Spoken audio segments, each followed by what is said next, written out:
The past few decades haven't been kind to rural parts of North America. And Cape Breton, a small scenic island off the coast of Nova Scotia, is no different. Over the past decade and a half, the island has lost about 15% of its people. By some projections, its largest county could shrink by another 20% over the next 15 years. But Roberto Ferdman met one family there that stumbled upon a way to bring new people to the island. The subject is job opportunity. It says, "Hello, sir. I'm very interested in getting more information about your offer." We don't like them right away. Right Said, away. "Dear sirs." We're not sirs. Right. Next. When sisters Heather Coulombe and Sandee MacLean first posted an ad to Facebook this past August, they didn't expect much of a response.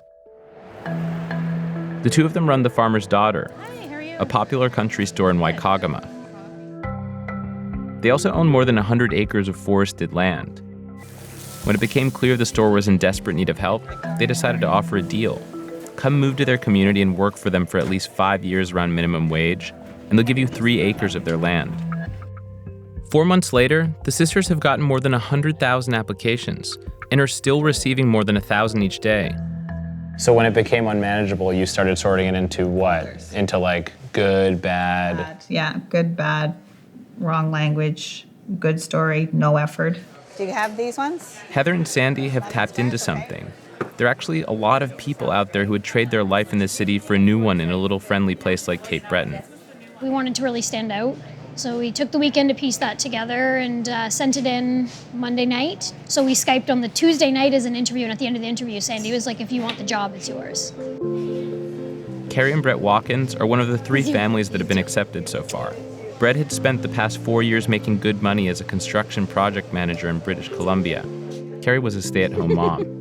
It's a whole different way of life. Like, I don't feel the stress that I felt when we did that. I don't have the same worries. We wanted to try to build a life that you don't need a vacation from. That sort of possibility, the potential for a new, simpler life, has lured even the unlikeliest of people. Dun dun dun, how will she do it? There's a lot of work to do. I'm a big city girl, so this is all extremely new. I've never owned anything in my life for land. Sonia Anderson and her daughter Ava were the second family Heather and Sandee accepted. They'd been living in Vancouver, where life was too fast and community was virtually non-existent. Sonia's already thinking about the 3 acres she wants to claim in exchange for working at the store. Do you have any plan to clear the land? Oh yeah, for sure. What's the first step? Well, I've got an axe and a outfit in my car, so I'll chop the first tree, and then, Sonia won't have to figure it out all on her own. It hasn't even been a month, and she's already made good friends. The little girl went outside by herself, right? So do you think you could teach most people to live in Cape Breton We as can long? help. We can help. If we have a hard winter, it's hard to live in Cape Breton. Sonia's come here and adores it, adores you, but there are a lot of other people who have expressed interest in the same opportunity. Over 50,000 people. Over 100,000 now. I mean, like, how do you feel as 2 people who grew up here? Bring it. Yeah. Bring it. Bring it. Cape Bretoners are eager to make sure newcomers feel at home, at least in part because they need as many of them as possible. Since the 80s, this county alone, we had close to 30,000. We're down to 13,000. Then of that 13,000, the majority are 55 and up. When you look 20 years down the road, we're looking at a population that even hollows out more. And so then I think you establish a seasonal community. You have no structure to support the 12-month-a-year community. Jim Mustard is a local councilman. These days, he spends most of his time thinking about how to make sure the island doesn't fade away. How does what everyone has seen with Heather and Sandee's kind of pitch at Farmer's Daughter change the mentality around how to repopulate the island?